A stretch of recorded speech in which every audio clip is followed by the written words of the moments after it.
The Life Talk Show is about testimonies where you can listen to be inspired, encouraged, uplifted, and entertained. It's the life.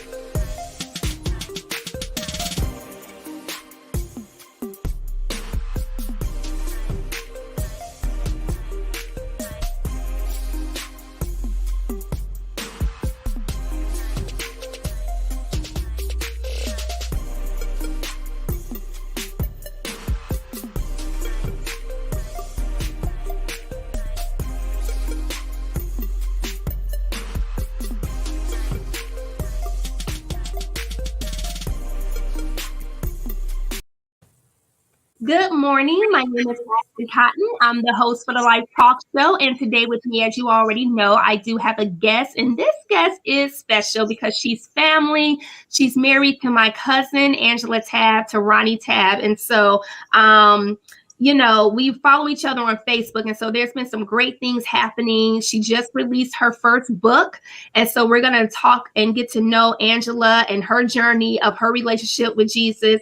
And so before we do, you know that this show is about testimonies, simply just sharing our stories with one another, being transparent and honest, and just allowing God to get the glory from our story and what he has done with us, in us, and through us, and just about transformation, that everyone has their before Christ moment.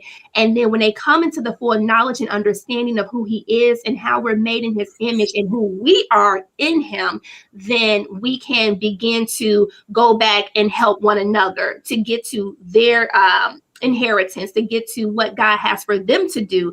And so, without further ado, Angela Tabb is a woman who loves her Savior with all her heart, soul, and mind. She is a wife to a handsome and godly man who is a wonderful husband and father. She has two beautiful children who fill her heart and amaze her every day. Angela loves encouraging others and have learned not to sweat the little things. She wears a smile more than a frown. Her favorite things are working out, going to the beach, spending time with her family, and going to church. Watching her salon and team members succeed brings joy to her life. Angela loves pouring into others the way people have poured into her. And her motto is blessing to be a blessing is how she wants her life to be. So let's welcome Angela Tabb to the Life Talk Show. Thank you for joining me this morning. How are you? I'm doing great, Ashley. It's such an honor and a privilege to be here with you today. Thank you so much. Absolutely. So before we get into the accolades, right? You're now an author, so you've added that to your repertoire, and also you are a businesswoman. You own a salon that's thriving. Yes. And so, who were you? Where were you before you came into your inheritance, into the promises that God had for you? So we'll go way back then, way back. This is my 10-year anniversary of actually owning the salon. So congratulations. That is very exciting. There was quite a few times in my journey where I didn't know if I was going to see 10 years. But it'd be probably about 11 years ago now, the Lord started to prompt my heart. I remember it so clearly. He started wanting me to desire more. I was a young mom. Vinny was only a year and a half, and I wasn't even pregnant yet with my daughter. Ron and I were married just a few years, and I was a hairstylist, part-time hairstylist at the salon that I currently now own. But I can remember there was a season where the Lord just started to place more on my heart. I knew that there was going to be more for me in my journey. I started to crave more. Like, I enjoyed doing hair behind the chair. I loved it. It was a passion of mine. But I knew there was more for me. I knew that God was going to expand me and grow me. And I didn't know exactly what that meant at the time. I remember it was in the fall of 2010 is when God started to prompt these things in my heart. And I just kind of prayed about it. And I knew that the Lord was going to open up some doors. I knew that was coming. I just wasn't sure what that meant or how it meant or what I was going to be doing. I just knew that I started to desire to do more in life. And so January, that following year, in 2011, I got a phone call from my current owner at the salon, my boss, and she shared with me that she was wanting to retire and offered me to purchase her business. And I will never forget that day. I literally was on the floor in my living room with Vinny, who was just a young child, and the phone rang, and I picked up the phone. And when I got off, it was almost like the Lord, like he just shared with me, like, that's it. Like, that was it. Like, wow, this was the door I was waiting for. I was so excited, yet nervous. I had no idea what I was going to be getting myself into. I talked with Ron about it and my parents, and they both really were like, wow, what an opportunity. We'll support you. Let's move forward. So that day, literally that day, I called my boss back and I said, I'm very interested in doing this. Let's move forward with this. So, you think things are going to be so easy. I was so naive. I'm like, oh, this is going to be easy. I'm just going to find some money at the bank and buy this salon and transition from working 12 hours a week, because I was part-time with a young son. Just found out I was pregnant with my daughter. And then life was going to be like roses and riches and prestigious, and that oh my gosh, that was what I painted in my mind. Right. It was not that, at all. It was such a journey, growth and stretching and hardships. And when other business owners tell you it takes 3 to 5 years to get your footing and be able to kind of survive the business world, there's no joking with that. It literally took, I would say, at least 4 years before I finally felt wow, I actually am going to make this thing work. And Angela, what was the stretching?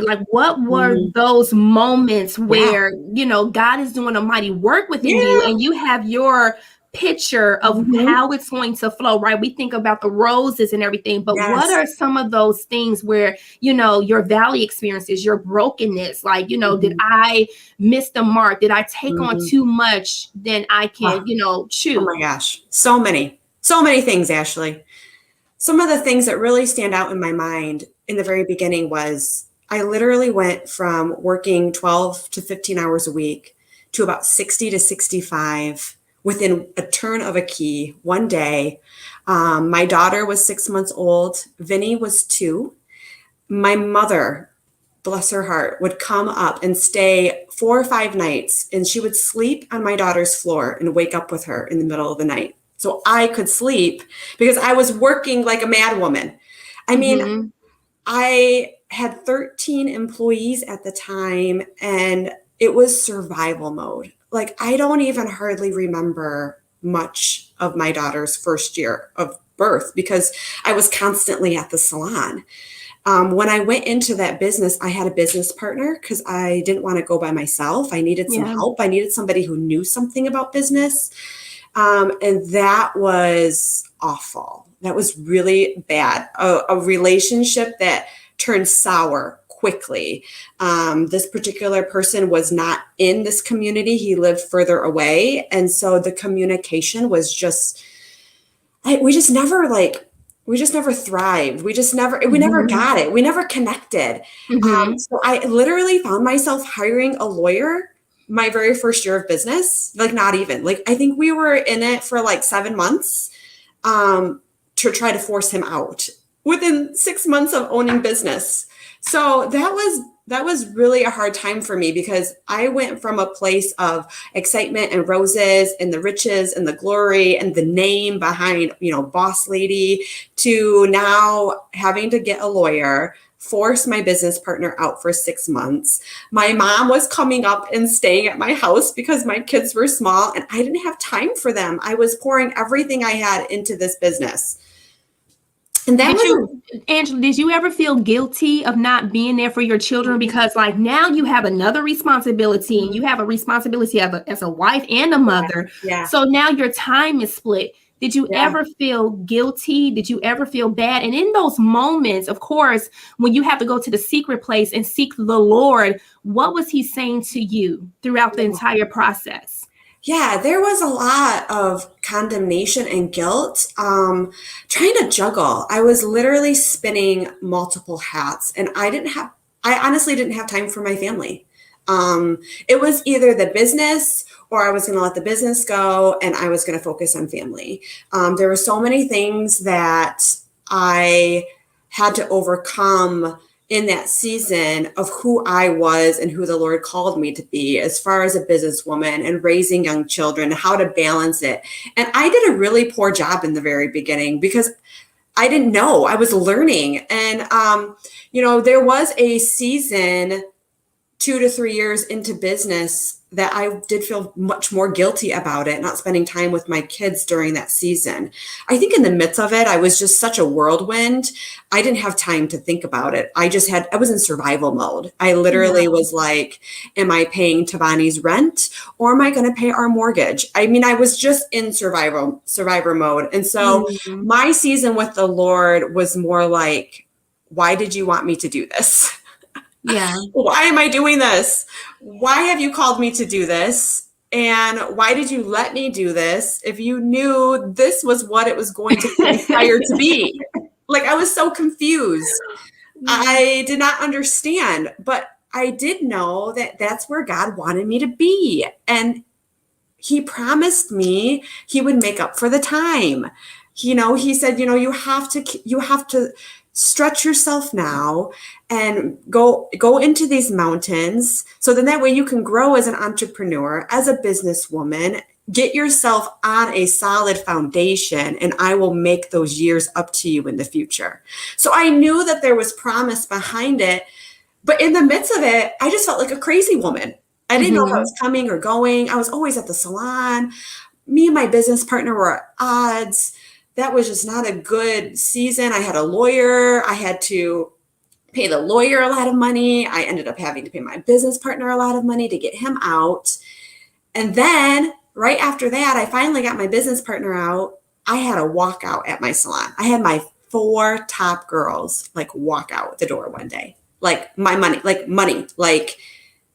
I never will forget, my accountant literally said to me, you have to do everything you can over the next 6 months to keep your doors open. What is going on? Yeah. So I went from this mom that was never home to making this business survive, to having a business partner that I forced out of my business with a lawyer and lawyer fees and the finances. I mean, that was not an easy process. That lasted almost 8 months to get him, 6 months to get him out. And then right after that happened, my top 4 moneymakers for the business decided they didn't want to be there anymore, and they all quit in one day. Oh, talk about a double whammy. Just bam, bam, bam, bam. I was all in the first year and 3 months of me owning that business. So, I remember there was such a long season where I couldn't even talk about it. I'd cry. I couldn't talk about it. There was so much pain and hurt in that season. And there was a season where I was mad at the Lord. I was like, why am I doing this? Why have you called me to do this? A, I have no money. I thought I was going to be rich. I have no money. B, I thought you wanted me to have this business partner. I thought that we were going to grow and do more and multiply and be fruitful. And no, that did not happen. I had to force him out, and now I'm even more debt. And then my ride and die, my team, the girls that I thought were going to see me through thick and thin, no matter what, all just walked out the door. In one day. In one day. Yeah. So I was like, what in the world? I literally, if it wasn't for my parents and my team that I still had left, there'd be no way. We would not have survived that. It would have been shut the doors. I tried it. We're moving on. It didn't work. But I wasn't at peace. I was not at peace. First of all, I'm a fighter. I wasn't going to let that destroy something that I knew God placed in my heart. I was still trying to figure out why the Lord placed this in my heart. And I remember there was a season after that. So that happened in March of 2012 when those girls left. There was a season from that point on where I was on my knees. On my knees. I went into owning a business self-absorbed. Yeah. And then when all of that transpired and I had nowhere else to turn but to God, that started to humble me. That started the transformation from my journey as a business owner to my faith journey as a business owner. And there were many, many, many times where I was on my hands and my knees in my office in the business, crying out to the Lord and sobbing and praying and being like, okay, like, am I ever going to have a break? Are we going to have an open door? Is this going to be successful? Did I miss the mark? Am I not supposed to have this business? I remember my parents coming alongside of me and helping me a lot in that season, just like they did in the past. Ron, I mean, he was always at home with the kids. Like, I mean, he was my number one cheerleader. I don't even know how he did not divorce me in that season, because I was just focused on getting this business going, surviving this storm. And that was really where I feel like the transition in my heart started. And that's when I started to be like, okay, Lord, I'm giving this to you. I can't do this. I thought I could do it and I can't do it. And that's when I started to see growth, and I started to see change, and I started to see like little things. It didn't all come at one time, but it was little things. It was a little break here, a little cash came in here, a little blessing over there. And over time, I started to see the buildup, and some things started to change. And I was like, okay, Lord, maybe I can do this. This is where you want me. Yeah. But it wasn't pretty in the beginning at all. Angela, I'm going to say this, and I'm having a transparent moment because I'm always going to be open and honest. And I shared with you before we actually came on to the live, and before we actually came on the show. And I was just telling you that this is actually ministering to me from one business owner to another, because I've heard too that it takes 3 to 5 years for your business to really thrive and for you to see a turnaround and a return on your investment. And this past week, I've been hearing the Lord tell me to be still. And he told me this before in the past, be still. Being still for me is really, really hard because I'm a mover and I'm a shaker. And I feel like, well, if I do my part, then God gonna do his. If I do what I gotta do, then he gonna do his. And he's been telling me, be still. I was talking to one of my sisters last night, Brittany, and we were on the phone. And she said, Ashley, all I hear in my spirit is be still. And it was confirmation. And I knew. I said, okay. And yesterday I cried. This morning, before I got ready to come on and do this show, I cried, sobbing, because I said, where is my breakthrough? I know I'm underneath an open heaven. And like you mentioned, Angela, I get a little blessing here. I get a client there. I get a client here and everything.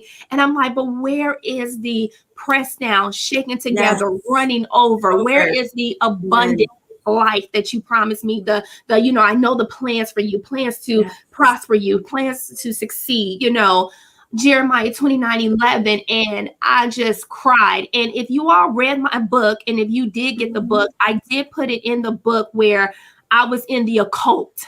And I didn't know I was in the occult. It wasn't like I signed up for it. It's just some things happened and some things shifted, and it was different. And it ended up being a demonic occult. And I remember I was sitting in Tucson, Arizona, in the bedroom, and I had it out with God. I started to cry and sob. And that's where I was this morning, crying and sobbing, because I'm like, where is it? And I said, I don't know if I can trust you.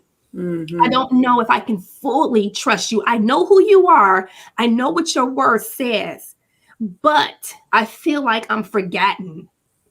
I feel like everyone else is getting theirs. And I'm just waiting and hoping and praying and believing and everything. I said, I don't know if I can trust you. And then and my stillness of just being quiet. And I was just outpouring my heart to him and just saying, I want to be taken care of. Like, I know your will. And I said, and I always ask for your will because I play it safe with that. Your will, God. Oh, your will be done. Oh, Lord, I just want your will. I said, but then there's the desires of my heart to be a wife, the desires of my heart to have a home of my own, a house. There's a desire of my heart to be wealthy, to have generational wealth for my son and for my grandchildren, to grow up in the business and to just take it wherever they want to take it. There's a desire of my heart, but then there's your will. And I said, and I just was just like crying, sobbing and everything. And just like in Tucson, Arizona, when I picked up my Bible and he gave me Jeremiah 5 and he told me, you know, there's some daughters that have been like this, that have been like that. And I was one of those daughters. And then that's where the breaking point happened. And today, which have been prophesied over me, things that people have spoken over my life and said, I picked up the Bible because I just couldn't think of any scriptures. I couldn't think of no worship song. I was not there. And when I picked up my Bible this morning and I just opened it and it landed on Job, the first page, the first book of Job. Yeah. And I just said, and I just started immediately crying because I knew that God was telling me, I'm going to give you double for your trouble. I'm going to bless you. Everything that the enemy stole from you, that's right. I'm going to restore it. Yes. But I have to just be still. I know. And know that he is God. And that's where I am. Yeah. And when that thing happened, the way it happened today, this morning, where it happened back in Tucson, Arizona, it was a matter of days. Like within a week or so, I was getting on a Greyhound bus, moving out the house, getting on a Greyhound bus, one-way ticket to Corpus Christi, Texas, where my mother and my sister lived. And everything just aligned up. And I didn't know how, I didn't know what, I didn't know anything. And my dad helped me to get all my, well, I got everything in boxes, but my dad helped me. We went to FedEx and we shipped all my stuff that I had, pretty much my clothes, pretty much just my clothes. And he helped me ship it to Corpus Christi, Texas. It was going to arrive there before me. And I got one-way ticket to the Greyhound on a Greyhound bus. And I was just so broken and so distraught. But I knew that God was setting me up for a new beginning. And then I talk about that whole process in the book. But I feel like, Angela, that's where I am right now. That I have my moment with God. And now I just have to wait and be still and see what he's going to do and how he's going to show up. So this is definitely encouraging me if it's not encouraging anybody else. Well, but that's how the Lord is. I mean, a lot of the times I'm very much the same type of makeup as you are, Ashley. I'm a go-getter. I'm a mover. I'm a shaker. When I'm still, I feel like I'm failing. So I deal with that myself. A lot of the times there's seasons of stillness and there's seasons of hustle. And when the Lord calls you for a season of stillness, it's because he's activating our faith. He's usually getting us out of our comfort zone because he wants us to know it was him. So I have found in my seasons of stillness, when the Lord's called me to do those things over the last several years, it's always because he's lining stuff up behind the scenes. And then it's always a burst of light. And when I'm hustling and striving and trying in those seasons where God's called me to be still, I screw it up. You know, I'm an overachieving, and a lot of the times I'm striving, and like you have shared, it fails. Yeah. But when we're still and we let the Lord do it, it's not only a season of rest, because the rest season doesn't last forever. And usually when he's called us to a season of rest and to be still, it's because the next season we're going to enter into is going to be the hustle and the bustle. And then we're going to be pulling our hair out and we're going to go a million miles an hour, and God's going to open up all these doors and he's going to line stuff up, and it's going to be like pushing through that brick wall. And then we're going to wish we were back in the season of stillness. That's how it happens for me. I'm in a season of stillness, and I was just having this conversation, and I was just telling my good other sister in Christ, it is so hard for me to be in a season of stillness, but I know that the Lord has called me to be that way, because I know in the fall, I've got new things that are going to be happening. So right now I need to be still and I need to enjoy my family. So the Lord is restoring those years that I lost in the beginning. Even right now, he allows me to have this time to focus on my family while the business is being taken care of. I'm in a sweet spot. Things are running smoothly. God has been good. He's been opening up doors, but hasn't been putting anything on me per se. So I've been able to be in a season of stillness, but that is not easy for me because I still deal with stillness is failing. And so it's hard. I have to activate my faith and just rest in the Lord and trust his word and his promises. Yes. And so you're in that Absolutely. season. And that's just because God knows that he's going to be opening a door for you soon where you're going to be busy, girl. So get ready. So you better rest now. Sleep while you can get your beauty sleep, because there's going to be things that are coming, and there's going to be an outpour over your life. And people are going to want you here. People are going to want you there. People are going to want you, in this time zone and that time zone. And this is just the beginning. I mean, you're stretching, you're growing right now. You are making a name for yourself. And God sees that. He sees your heart. He knows your heart. He designed our heart. He gave us those desires, and he's going to see them through. But there's also those seasons where we have to just rely on him and not make it ourselves. That's not easy. I mean, it's No, it's not. It's not easy. It's not easy for me either. I don't really like it. But I also don't want to take that time for granted, because that means I'm right where I should be right now. I'm right where I need to be. Okay. And so, Angela, let's pivot back. So now that these girls walked out and you're on your face pretty much laying prostrate before the Lord and seeking him and just going through the motions each and every day, where did the breakthrough happen where you actually saw? Because you're 10 years in now. You're celebrating your 10-year anniversary. Yeah. So looking back at that moment, where did the breakthrough happen? Yeah. So I hustled. I was a hustler. I was working a lot. God was bringing me in some new girls. The business started to grow some momentum, started to get a name for itself. I remember I remember having conversations with the Lord about the silliest things. I'd be like, Lord, everybody that drives down our street, I just want them to be able to see the sign out front. Just be like, wow, people are just going to want to come in and figure out what this salon's all about. Build up the reputation. I want people to see your glory and your light shining out of this business. And I'm going to do whatever it takes to make sure that we achieve that. And so slowly the Lord started bringing in some new girls. He started bringing in some new clients and customers. And he also put a desire in my heart to restructure the business. I knew the salon world one way, and God started to transform my heart and say, nope, we're going to shake things up and you're going to change your structure. Okay, that's not scary. I'm like, why do you give me everything, Lord, that's scary? Well, if it was not out of my comfort zone, it wouldn't put my heart into a faith position to where I had to trust the Lord and step out.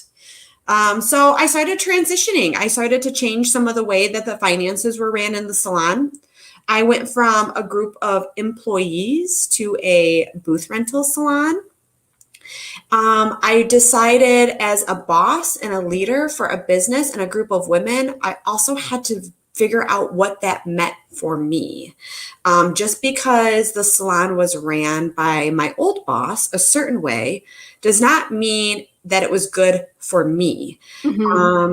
And I had to understand that, and I had to be comfortable with that, and I had to grow into my own shoes. So there was a lot of transitioning into my heart, figuring out what was going to work best for me as a business owner and for my team.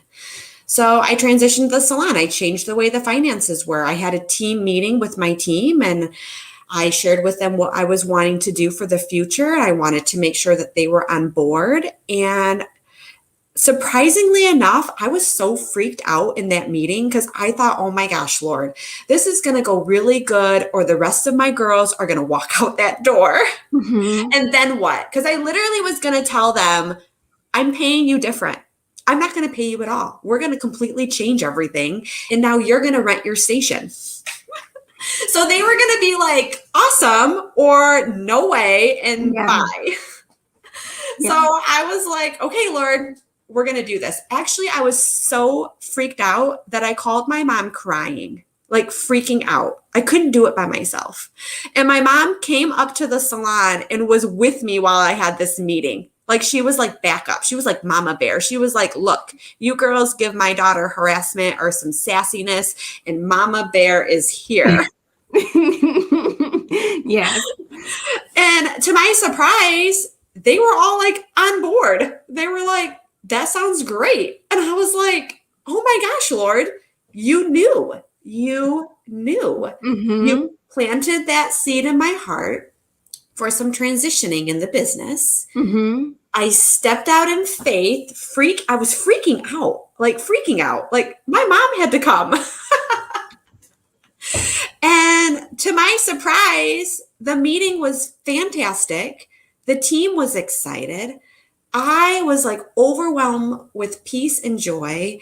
And in 2016, 3 years after those girls walked out, after I had to force my lawyer out and was in all this debt, after surviving all these crazy storms, 3 years later, the transition of the salon started. And that was in 2016.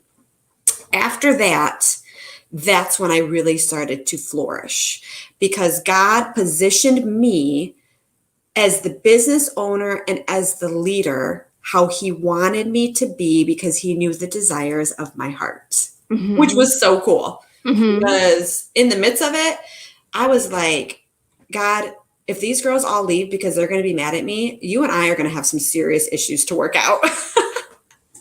But he knew, and he prompted me to do that, and I trusted him, and I transitioned my salon. I'll never forget the meeting with my accountant. She was like, "You're going to do what? We finally just got everything figured out with the IRS and the EIN and your numbers and this and this and that. And now you want to change everything?" Yeah. Yep, I do. Yeah, pretty much because the Lord is ordering your steps. So this is more of a spiritual thing. Yeah. And so, Angela, do you use, like, I always say that, whatever your ministry is, whatever pillar you're called to be in, whether it's the beauty industry, politics, entertainment, sports, health, wherever God has put you in to bring change, how do you use your salon as ministry for him? How does he get the glory of that? I have literally brought clients to Jesus in my chair. It's so cool. It's so cool. I get to pray with my team. My girls all know that I love Jesus and I'm a Jesus freak. I think that a lot of Christian women have gravitated to my business, not only as renting a chair, but a lot of women in our community, because they know that we represent Christ at our business. I use social media to represent Jesus. We just went through this pandemic. Yeah. And every time we posted anything on social media, we always ended it as "in God we trust." We have scriptures on our walls in our business. So we really want everyone to come into that business feeling the peace and the joy of the Lord. That is my whole, that's my whole mantra. If you can walk into my business and feel like crap and leave feeling like the joy and the peace of the Lord, I know I'm doing what I need to be doing, and I know I'm right where I'm supposed to be. So I have had a lot of people over the years tell me, this is not just your business, but this is your pulpit. This is your ministry. And that was something that just came natural. It just came. I wasn't anticipating that. I wasn't pushing that. I wasn't making sure that every single person I talked to about Jesus wasn't, in my chair. Because I still do hair, but I still do hair a few days a week. But it's just so natural for me. I think it just oozes out of me. Sometimes I don't even realize I do it. And then I'm just like, ooh, I hope I didn't offend you. I just told you how much Jesus loves you. But it's just natural. It's so natural. And so I think because I lead with that, it's felt in our community. It's felt in my team, and it's felt in all of our clients that come in the door. And you're celebrating 10 years of owning the salon. Yes. So where are you now as far as the salon? And then we're going to get into your book. We're going to talk about your book. Yeah. And so where are you right now with the salon? Okay, so it's so cool. Year and a half ago, my husband got fired. your cousin got fired from his job of 14 years at the hospital. And I was like, what in the world just happened? Like, are you kidding me? But the business was really growing and gaining some momentum. Yeah. And in that season of him getting fired, I talked with him and said, I really need help at the salon. We're growing. Our team is getting larger. I've got more opportunity, and I just need some good help, someone I can trust. Uh-oh. What's going on? I know, right? And so Ron was like, I'll do it. And I was like, wait, what? Like, you're going to come work at the salon and I'm going to be your boss, which is like so fun. And we're going to like make this happen. And he was like, why not? I'll do it.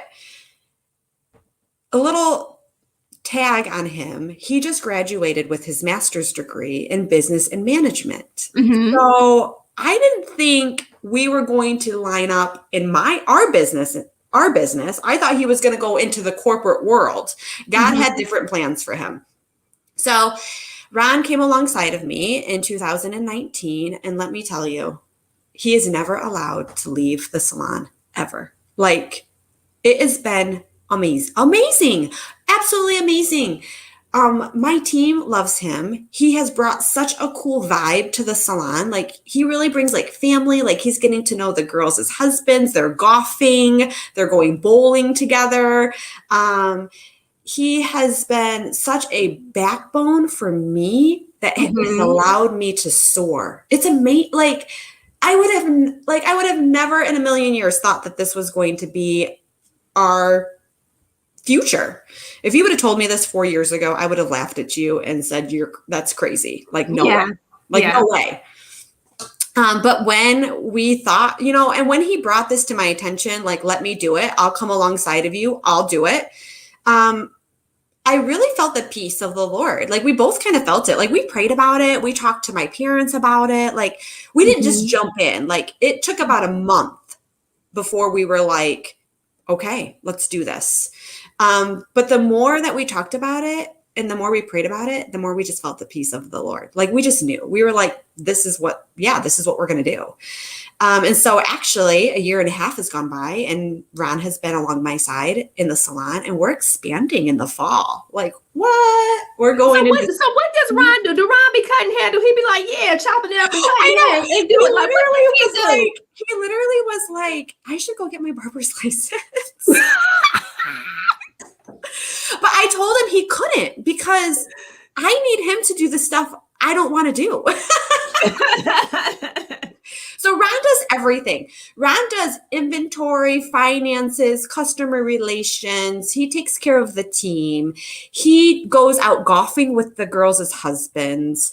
He makes the girls cookies. He goes and buys them lunch. He sweeps their hair off of their station. I mean, Ron is like the bomb diggity at the salon. Like, those girls love Ron. They buy him lunch every day. Oh, my goodness. Ron is like Mr. Fix-It. Like, oh, Ron, we need a light bulb changed over here. Like, it's insane, Ashley. It's insane. The amount of joy that Ron has brought into this business is you could not have talked me into it until I've actually witnessed it.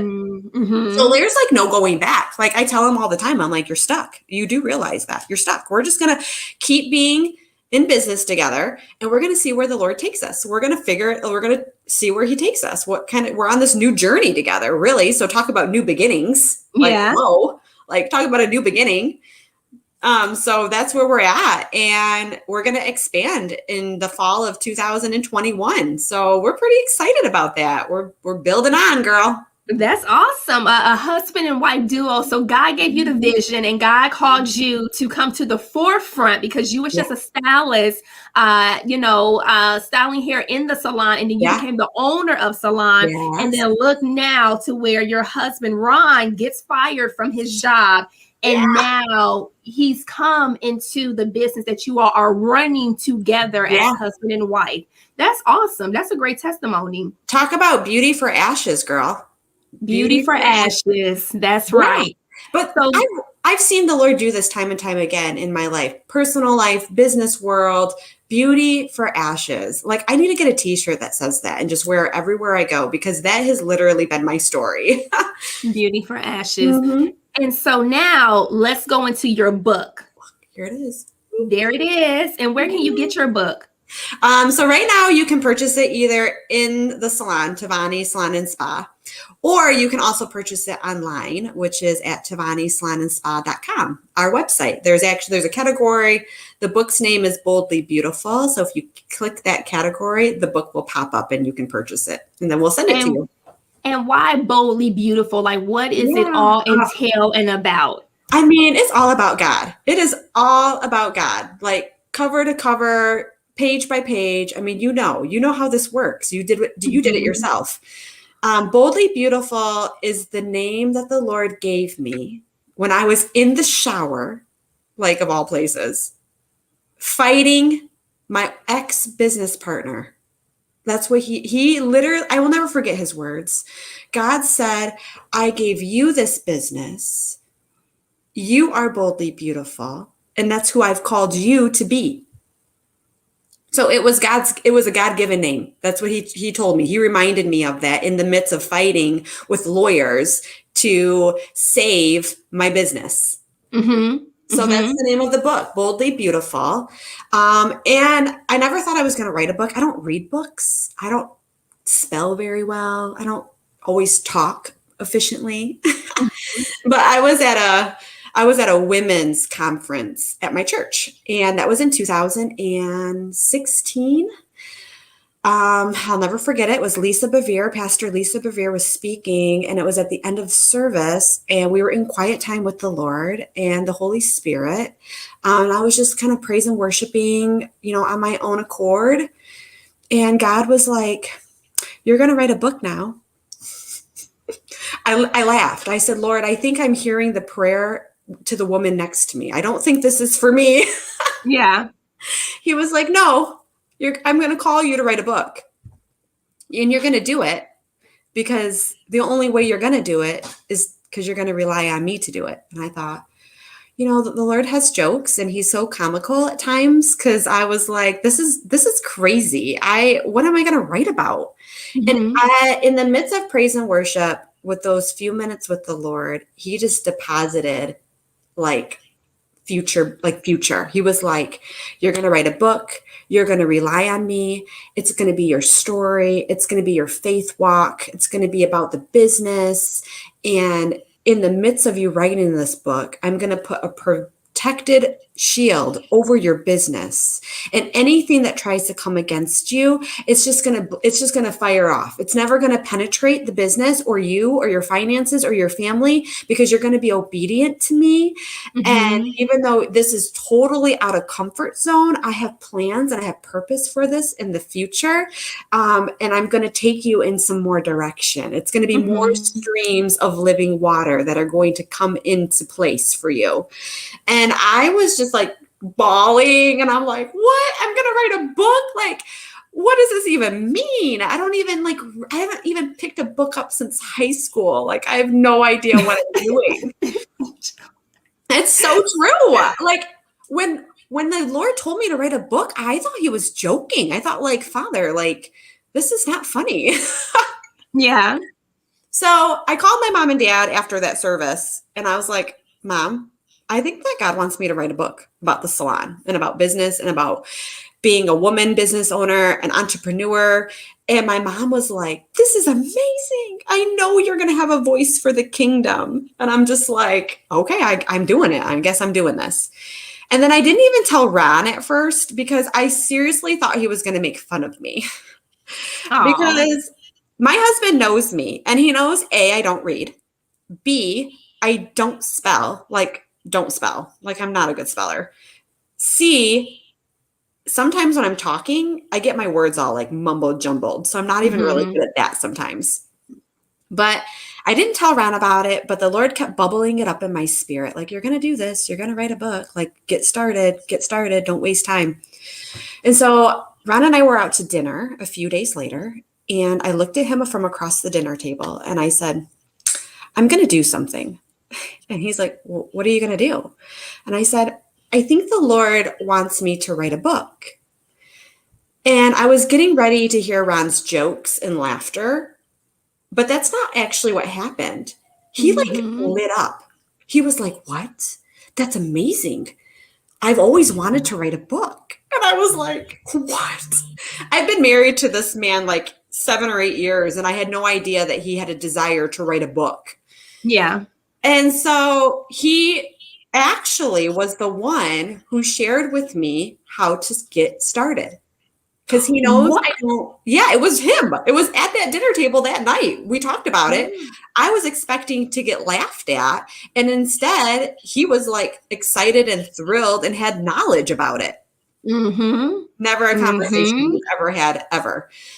So he says, well, I know you don't like to write. I know you don't like to read. So what you need to do is get on Amazon and get yourself a recorder and start talking your book. I was like, nice. Yeah, I was like, that's one thing I can do. I can talk. I talk all day long. That's easy. Yeah. So that's what I did. I got a recorder and I would go on walks in the morning or have my quiet time or clean my house. Whatever, I just would grab my recorder and start telling pieces of my story. And that's how it started. Wow. And so how did it all come together? Like the whole entire process for like the book and the design and all that? Yeah. So, I had to learn like everybody else. It was step by step. After one step was completed, I did not know what the next step was. I had some wonderful mentors that came alongside of me that helped me. So thank God for other sisters in Christ that want to like help other women soar and teach them what they already know. So I did my recording. That actually took me about 1.5 years. I really wanted to make sure I had everything covered. And sometimes I tell the same story multiple times, but there was different viewpoints. There were pieces I may have forgotten the first time I shared that story. So after about 1.5 years of recording, I then actually had to get a transcriber. So I got on Facebook and I was like, I need a transcriber for my audio. Long and behold, a woman from my church, her daughter is a college student and she's done transcribing before. So she took my audio and wrote it out word for word on a computer, on a Microsoft. So then I had all these pages of mumbo jumbo, me talking, like that was it. So then after that, I had to get a ghostwriter. So a ghostwriter was going to take all of the words that I spoke that the transwriter put into words on the Microsoft document. And my ghostwriter was going to kind of decipher everything. So put the stories together, start doing like a chapter form, feeling my heart, and start kind of putting it into a book format. Yeah. So I was praying about this and I was like, okay, Lord, who do you want to write my book? Like, who's going to be my ghostwriter? Like, who's it going to be? And I actually reached out to my brother, Sean, and I was like, Sean, do you want to write my book? I mean, I don't really even remember the full conversation or why I reached out to him because my brother doesn't write books, but he's just really knowledgeable in the Word of God. And he was alongside of me during all of these hard seasons. So he's actually watched his sister grow and stumble. I mean, he was with me through it all. Yeah. So my brother was like, yeah, I'll do it. I was like, shut up. You'll do it? He's like, yeah, I'll take your transcript and I'll put it in chapter form for you. And I was like, this is amazing. So my brother captured my heart, like, more than anyone else could because he lived it with me. Yeah. So that was really a special thing. I mean, the Holy Spirit and the Lord like lined everything up so beautifully that there was no room for me to stumble, even though I had no idea what I was doing, which is totally the Lord. It was just like me putting my foot out there and God scooping me up. Me putting my foot out there and God scooping me up. So my brother wrote my book and gave it back to me. And then I had a really great friend of mine. Her name is Susan. She was my marketing director. So she helped me with all my marketing things at the salon. And she took my editing part of my book, or she took my chapter part of my book and edited it for me. So she was my editor. So she helped me edit and then gave it back to me once it was all edited. And then she says, okay, your book is ready. It's time for you to publish it. And I said, oh my gosh, this freaks me out. I don't know if I can do it. Yeah. Yeah, because that's a big deal. You get it. Like once your story is out there, it is It's out there out for there the for world everybody to to judge. read and see. And you Yes. just Yes. and I just like I made peace with it because I was like, I'm releasing this, and whoever Yeah. comes across it, whoever read it, it is what it is, and it Yes. no longer belongs to me Amen. because I Amen. brought it from the inside out and exposed it. So Yeah. it's like, God, however you see fit, you do whatever you gonna do with it because Yeah. I don't. It's not mine anymore. Oh my gosh, Ashley, I went through the same season doing this as well because I was like, whoa, now people are going to like know my story. Mm-hmm. They're going to know I like love Jesus. Mm-hmm. They're going to know like my vulnerability and some of my things that I wouldn't normally want to share with people. So I get it. Like I went through that phase. I actually went through that phase for a year. My book was ready to be published in 2000 and like end of 19, early 20. Mm-hmm. And I sat it on a shelf for the full year of pandemic. I was like, no, I'm good, Lord. I'm good right now. I don't need to do that. And in 2020, like Christmas time, I was praying. I was like, okay, Lord, where do you want me in 2021? What do you want me to do? Like, where's Ron and I? Where's our journey? What's the business going to look like? What do you want me to do? What am I supposed to be doing? And God said, finish your book. I was like, Lord, I don't really know if I want to do that. Yeah. He was like, no, you need to publish your book and trust me. And then your doors will open. And I'm just like, all right, I hear you loud and clear. So in the month of January, I spent time learning, self-teaching how to self-publish my book. So as soon as I started to enter into that, that's when the Lord revealed and blessed an opportunity for expansion for the fall of this year. It all came together. I was like being obedient and I was like, okay, Lord, I hear you loud and clear. I need to publish this book and it's freaking me out, but I'm going to do it. And in January, when I was forcing myself to find these websites and to learn on how to do this, that's when things in the business started to open. It was pretty miraculous. It's only the Lord. I mean, really, it's only how God is. So I got my book out there. Actually, I got my first copies February 1st, which is my birthday. So that was kind of cool. Yeah. So I've been selling it at the salon and I've been selling it online. And I don't know where God's going to take me. I don't know what else he's going to do with this book. But I know it's going to be good and I'm excited about it. And even like this today, I know is just a step in another new beginning for me. So it's cool. It's really, really cool. Yes, very exciting. Very exciting. And there's going to be more platforms for you to go on to share your story and your book and everything. Yeah. So it's definitely coming, the expansion and everything. And it's just a matter of God doing it. And God is going to do it because he wants to get the glory out of it all. And it's going to be one of those like God moments. It's not going to be like what I did or this is what happened. It's going to be, it was nothing but God. That's right. That's absolutely right. I think that's one of the things I still constantly remind myself in my prayer time with the Lord, which I'm sure you do this too. But there's times where I just also like just cry. Like I just have to like get it out, like just weep. And it's not because of what God's doing, but it's because I want to stay humble. And I want to I want to stay on my knees. I don't ever want to get to a point to where I feel like I don't need God. That's right. So for me, there are many moments in my prayer time with the Lord where I just cry. And it's because of the goodness. And it's because I'm so not deserving. And it's because there's been so many times I've screwed up, but God's given me beauty for ashes. So I just always have to remind myself that the woman he's developing, the woman that he's growing, it's his will. It is his will. And it's not my will, but it's his. And I know his hand is on it. And I just always need to remember those precious moments with the Lord, because I don't ever want it to be self-absorbed. It's all about him. It's all about reaching people for the kingdom. It's all about giving him the glory and the praise.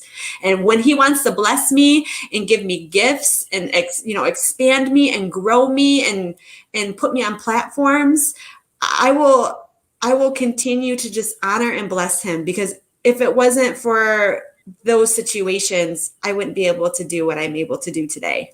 Yeah, for sure. Yeah. So now we're going to transition to the fire rapid questions. And so these are my fun questions that the Holy Spirit gave, just some tongue-in-cheek questions. So what is your favorite verse in the Bible? Oh, I mean, I've got so many. I love to put them on my mirrors. I put them on my mirrors in my bathroom. And so every time I look at in the morning and brushing my teeth, I'm always reminded of like some of the scriptures that I'm standing on. And sometimes I switch those scriptures up, but I always have a list. And one of the things I am really believing right now is in Luke, and it's God gives you in charge of little, so that way he can entrust you with more. That was something in scripture that God gave me this year. And that's what I'm standing on. I know that the Lord has blessed me with little, which to some people, it's like, that's not little. Like, you have a business, you wrote a book, you have a product line, like that's not little. But for me, it still is kind of little, because I know God can do more. So I'm excited to stand on his word, and I want him to trust me with what he's given me. I'm thankful that he's been able to trust Ron and I to take care of this business, to take care of our team. We have 21 women that work at Tavani.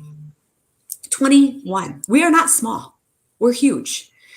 We have 3,500 square feet, and we're going to be expanding. So I'm trusting that the Lord trusts me. I want him to trust me so he can continue to enlarge my territory. So that's what I'm standing on. That's right. Yeah. That's right. So that's a good one for you too, Ashley. Yep. And I'm going to stand on it too, because I do believe that enlargement is going to come. And I do believe that he is going to do some amazing things. What? I don't know. So I am being still. I'm being obedient, and I'm going to be still. I know it's not easy, but I hear you. No. Number 2, how do you get into the presence of the Lord? Oh, I always getting into the presence of the Lord is not hard for me. Usually all I have to do is ask for it. That's all I do. I just ask for it. I'm just like, Lord, I just need your spirit. I just need to feel your presence, either all over me or in this room. And usually when I ask, he always shows up. He never lets me hang.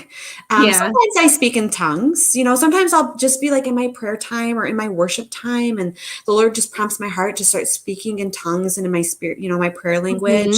And then like I just feel him. I just know he's right here next to me. And sometimes he just lets me like soak up his presence. And sometimes he'll talk to me. Sometimes we joke. Sometimes it's just conversation. I always tell him he's my best friend, and I thank him for, saving me and living in my heart. But most of the time, if I'm stressed out, if I'm stressed and I'm like, Lord, I need you and I need you now, like, you need to show up. He does. Yeah, for sure. Number 3, what do you think heaven will be like? Oh, I'm so excited about heaven. So I follow some really cool prophets who speak a lot about heaven, because God's actually taken them there.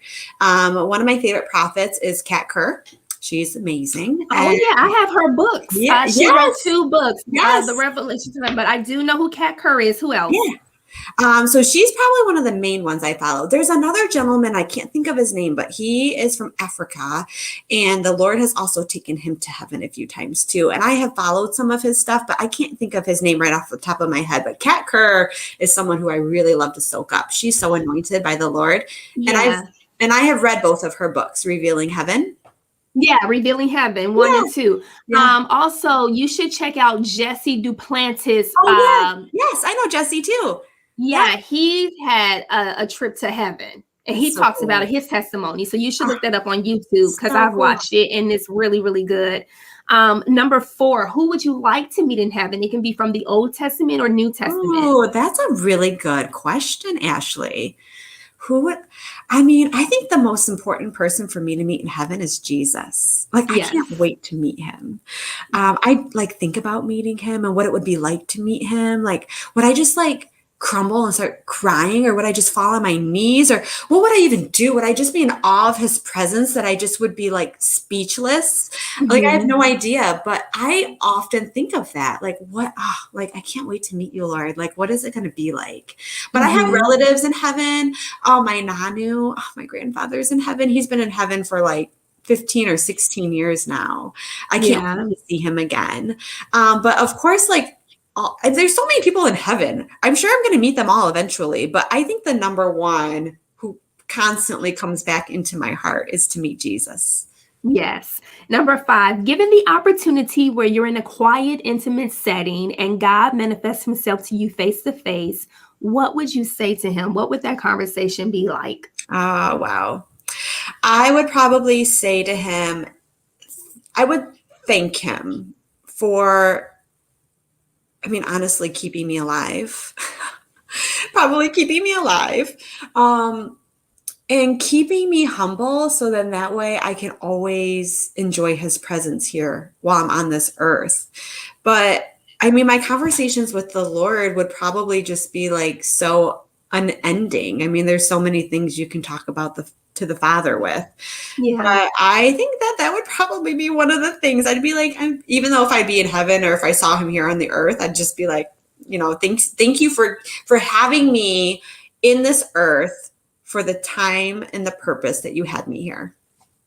And bonus question, through it all, through everything that you've been through with your past, where you are now, not knowing what the future holds for you, and there's persecution, there's trials and tribulations, there's brokenness, there's so many things involved with this relationship that you have to do this by faith. Yeah. Is it worth having a relationship with his son, Jesus Christ? Is it worth it? Yeah, absolutely. I've lived my life some years without Jesus. I had some rebel years. I was raised in church. My mom and dad were basically pastors. I was like a PK kid. I was a pastor's daughter, basically. My parents helped start churches when I was younger, so all I knew was the church. But in my rebel years, I definitely walked away and lived my own life for a few years. And now, not living my life for Jesus, not having him a part of me, like, that just seems like a lot of anxiety. It seems like depression. That seems like insecurity. So for me, the Lord is all of those things. He's my security. He's my joy. He's my laughter. He's my love. He's everything. He's my best friend. So I would never, ever, ever, I would walk through fire before I would ever not have Jesus a part of my life on a daily basis. Wow. Walk through fire. I would. It is. I feel like you could, right? Like, you could. Like, if you have Jesus and Jesus was like, you're going to have to walk through that fire to get to safety. Like, what would you do? You would do it. You would do it. Peter walked on water. David was in the lion's den. Look at all of the things, how the Lord, I'm sure the Lord saved me millions of times already. And I didn't for sure. Yep. And didn't even know it. So that's our show for today. I want to thank my guest, Angela Tabb, for coming on, my cousin, for coming on. And so I just hope that you all really, really was encouraged. I know that I was encouraged, because even though I host the show doesn't mean that I don't go through things, doesn't mean that God isn't pruning me and, developing me and growing me. And I have to, walk by faith and not by sight. I have to understand and believe and know the God that I serve. Because if I'm sitting up here telling you all to trust him, to put your faith in him, to, do the things that he's called you to do, well, I have to also be the one to do those things that he's called me to do. And he is testing me. Believe you me, he's testing me. But I know that I can make it through. I know that I can get through. And so can you. I will always speak openly. I will always speak transparently about things that are going on in my life. life. I wrote a book, His Life, My Testimony. And so I hope that this encourages you, whomever this comes across, whoever shares this, likes this, watches this, comment on it. I really, really greatly appreciate you. God told me a long time ago, don't let numbers define you, whether they're high or whether they're low. You stay even, you stay transparent, you stay, level-headed. And so I thank you guys. I don't take anything for granted. And so thank you for rocking with me and waking up and watching this. And also, I will be back this Wednesday with a new guest. Next Wednesday with a guest. So God bless you all. Just a quick reminder, I want to thank those who are contributing to the fundraiser for kids going back to school for the event that's taking place July 31st at 10 a.m. It's going to be right here in Farmers Branch. The location, everything is on the flyer. I'm going to be sharing that. But I just want to thank you for getting behind the nonprofit, the Life 14-6, which what God has given me to help single parents. I help men and women with the necessities for their children from newborn all the way up to college-bound students, because it takes a village and we're all in this together. And I completely get it and understand when you just need a hand up and not a hand out, but just a hand up, just someone that's willing to care and just to help you. And so God bless you all. Thank you so much. And I will see you Wednesday.